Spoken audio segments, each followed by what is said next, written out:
Hello again, this is Oliver and welcome back to yet another short video where I explain different analysis techniques for Sudoku. If you like my videos, be sure and give me the thumbs up, and you might think of subscribing as well, be greatly appreciated. Now this short video deals with hidden doubles, and we've dealt with something very similar to that, which was naked doubles, and that was done in tutorial 3, and I'm going to put a link up here to it if you want to go back and have a look at that.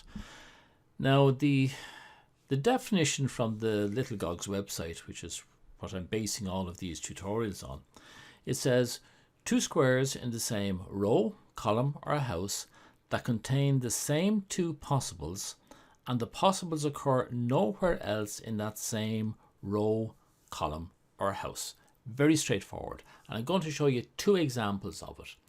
Now this first one, which came from the Little Gogs website, if you look either at column 9 or house 9, either one of them, and we look at cells H9 and J9, we can see that the possibles 1 and 4 occur in both of those cells, and they occur nowhere else, either in the house or in the column.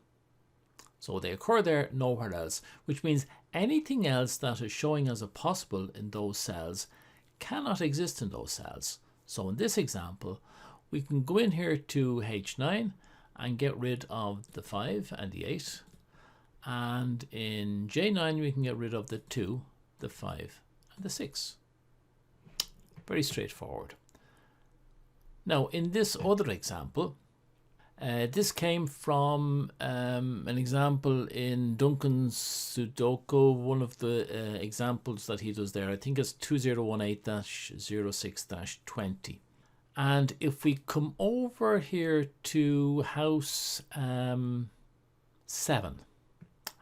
here, well, we can see it because I've already highlighted 2, 6 and 2, 6. They occur there and nowhere else, either in the house or in column 3, which means we can get rid of the 4s there. So that 4 can go and that 4 can go.